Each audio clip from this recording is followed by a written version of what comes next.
हमारे साथ हमारे देश की, जिसे हम धरोहर मानते हैं, जिनके पास ज्ञान का भंडार है, जिनसे बहुत कुछ जानने को मिलता है और बाकी अभी जानना और सीखने को भी मिलता है। तो महाराज जी, आप अपना नाम बता दीजिए। हम हैं शब्द वैज्ञानिक महाकवि त्रिफला युग दृष्टा विश्व विद्वान। इसका अर्थ भी समझ ले।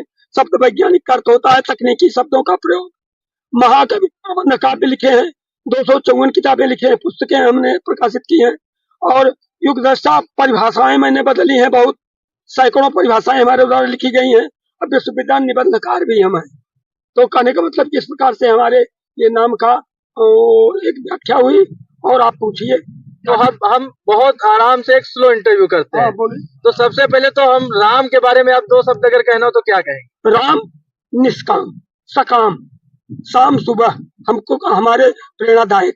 और अयोध्या के बारे में? अयोध्या जहाँ युद्ध कभी न हो, जहाँ लोग आयुध न उठाएं, आयुध माने हथियार, वो अयोध्या है।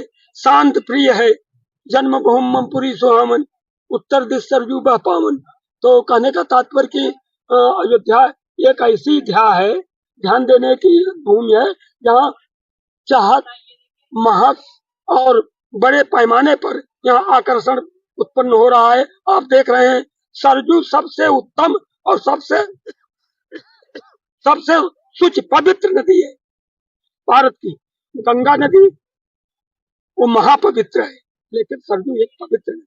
जैसे कि कहा जाता है, हमें आप लोगों से ही सुनने को मिला है, हमारे जो महर्षि रहे हैं, जिन्होंने सब लिखे हैं, वेद लिखे हैं, सब चीजें, रामचरितमानस तुलसीदास जी ने लिखी है, तो हमें सुनने में मिला है कि भाई हमने पढ़ा भी है और उसमें हमारी बहुत आस्था है, पूरी तरह से आस्था है कि भाई श्री राम जो थे मर्यादा पुरुषोत्तम थे। तो आपको ये संतोषजनक है कि पूरी मर्यादा के साथ हमने हमारे मतलब मंदिर को लिया? पुरुषोत्तम बहुत अधिकतम बात नहीं है, राम के लिए अधिकतम बात नहीं। पुरुषोत्तम आप कह दिए तो बड़ा उनको चढ़ा दिया।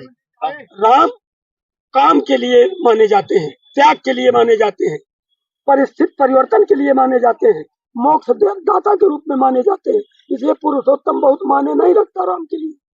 हम उनको पुरुषोत्तम इसलिए कह देते हैं कि उत्तम है वो, तो कह दिए। लेकिन आप अहंकार न करिए कि मैंने उनको पुरुषोत्तम कह दिया तो बहुत कुछ कह दिया। उनको भगवान कहा जाता है। बिल्कुल बिल्कुल भगवान। तो क्या उनके भक्त जो हैं, भक्त वक्त पर सकता है, भक्त जो है उन्होंने भी बिल्कुल मर्यादा के साथ ईमानदारी से अपना हक लिया है? उनका मंदिर हक नहीं लिया है, वो यज्ञ में है जान बक दिया है, अच्छा काट दिया है राम का कि आपके इस एरिया में आप ही आप, बाकी कोई नहीं। बिल्कुल बिल्कुल। तो इससे हमारे संत जन कितने खुश हैं। संत और महंत अगर एकांत में मिल जाए तो बड़े प्रसन्न चित्त दिखाई पड़ रहे हैं। हमको तो ऐसे लग रहा है, क्योंकि मैं अनर हूँ, देखता तो हूँ नहीं, लेकिन हमारी मानसिक दृष्टि में संत हो, महात्मा हो, धर्मात्मा हो या सनातन धर्मी हो, सभी प्रसन्न है। हम तो सोच रहे हैं मीडिया वाले हमको आइडिया दे रहे हैं, वो भी बड़े अच्छे हैं। जी जी धन्यवाद। तो हम ये पूछना चाहते हैं कि पहले की सरकारों में से अब की सरकार में आप कितना परिवर्तन देखते हैं? पुरानी सरकार साकार आकार की विकार युक्त सरकार, लेकिन आज निर्विकार, बस इतना ही अंतर है। वहाँ उधर विकार था, वो विकार की शिकार थी, यार निर्विकार है, आकार उसका दूसरे ढंग का है, प्रकार है, त्योहार पर प्रहार करने के लिए अवतारवाद हो गया है।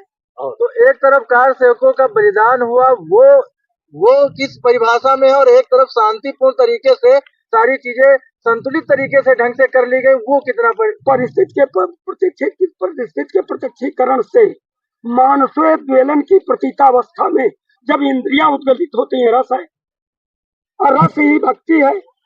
तो जब मीरवाकी आया तो वहां युद्ध करना पड़ा कार सेवकों को, संतों को, क्योंकि वहां कोई सुनने वाला था नहीं, विचारों का आदान प्रदान नहीं था, तो युद्ध वहां वास्तव के रूप में सही था। और आज जब हम प्रजातांत्रिक प्रणाली के अंतर्गत स्वतंत्र हैं तो दूसरे ढंग से कर लिया। वही तो कहा मंदिर के निर्माण की मोदी के ये परिवर्तन करने में सरकार का कहीं योगदान रहा होगा? सरकार का योगदान रहता है सदैव। जैसे मैं यहाँ खड़ा हूँ, सरकार का योगदान है। अगर सरकार का योगदान होता तो आतंकवादी मार देते, उड़ जाता। ये सब समाप्त हो गया ना? बिल्कुल बिल्कुल बिल्कुल। समझ आए कि नहीं बात? बिल्कुल बिल्कुल। यहाँ मैं खड़ा हूँ, सरकार का योगदान है। बिल्कुल महाराज जी, सही। सरकार को मैं गाली दे रहा हूँ, बिल्कुल बिल्कुल। सरकार सुन रही है। बिल्कुल, सरकार की प्रशंसा कर रहे हैं। और वहीं अगर कोई किसी पार्टी का नेता अगर अमार जलाने की और सनातन तो को मूर्ख है, करे, मूर्ख है, तो महामूर्ख है। उसकी इच्छा हो तो प्रतियोगिता कर ले। उसने तो एक चौपाई थी, ढोल गमार सूद पसुनारी, ये सब ताड़न के अधिकारी। शुरुआत वहीं से हुई थी। तो ताड़न का अर्थ क्या है? रख रखाव। रखरखाव। देख रहे रख रखाव, ये अर्थ उसका है। और ताड़न का अर्थ है दंड देना। कोई भी मूर्ख भी नहीं कहेगा ढोल फोड़ दो, जी पागल को मार डालो, मूर्ख नहीं कहेगा। तो गोस्वामी कैसे कहेंगे? जी अच्छा, वहाँ गोस्वामी ने नहीं कहा है, वहाँ समुद्र ने कहा है जी। समुद्र ने कहा है, कोई मनई ने नहीं कहा है नहीं कहा जी। कि ढोल गवार सूद पसुनारी ये सब ताड़न के अधिकारी। 22 जनवरी के लिए उत्साहित हैं हम? अरे उत्साह नहीं है, नरना लापरवाह कोई आएगा चरवाह की तरह उसको बेपरवाह झूमेंगे, खुशी में झूमेंगे 22 जनवरी को हमारे संत का। अरे झूम झूम करके घूम जहाँ आप कुछ अपने हिसाब से कुछ अगर आप बताना चाहें।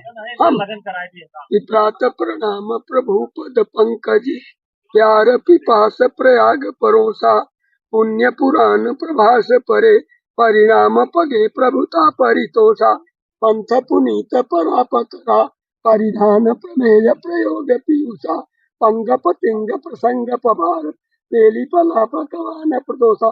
ईश्वर की वंदना विश्व की बेजोड़ कर रहा हूँ। संस्कृत, हिंदी, अंग्रेजी, उर्दू, फ्रेंच, रशियन, देश की जितनी भाषाएं हैं सबके ऊपर मैं भाषा दे रहा हूँ। वृत्तानुप्रास अलंकार में जी एक और सवाल हमारा है। हाँ, बोले। कि मोदी और योगी जी को जो दोबारा जनता ने चुना है, अरे मोदी योगी हमारे सहयोगी हैं, बड़े उपयोगी हैं, उसमें कौन प्रतियोगी? मतलब बिल्कुल एकदम काम के कौन प्रतियोगी भाई? वो सब रोगी हैं, बिल्कुल सब रोगी हैं, वो है जोगी। बिल्कुल तो हमसे क्या मतलब? कहने दीजिए उनको। और एक महत्वपूर्ण सवाल, ये जो 2 दिन का अभी कल का ये मामला है कि विपक्ष को भाई निमंत्रण गया था। हाँ, उन्होंने आने से जो सुनने में आया है कि मना कर दिया। उनकी इच्छा ये है, वो गलत नहीं है, किसी को गलत नहीं कहा जाता। उनकी इच्छा ये हो गई, उनके मन में बात आई है कि राजनीतिकरण किया जा रहा है, जबकि ऐसा है नहीं। उनके समझ में आए तो अपना करे, मत आए। वो जबरदस्ती दौड़ के आएंगे, घबराइए मत, वो अपने सब आएंगे। अगर भगवान के छोड़ करके चले आएंगे, नहीं कम माने जाएंगे। बिल्कुल नौका जोताई की नौका ला देंगे। बिल्कुल अगर कोई नहीं आ रहा है तो हम जबरदस्ती नहीं करेंगे। बिल्कुल, आपने बेबाकी से एकदम हर सवाल का जवाब दिया है। जवाब का लबाब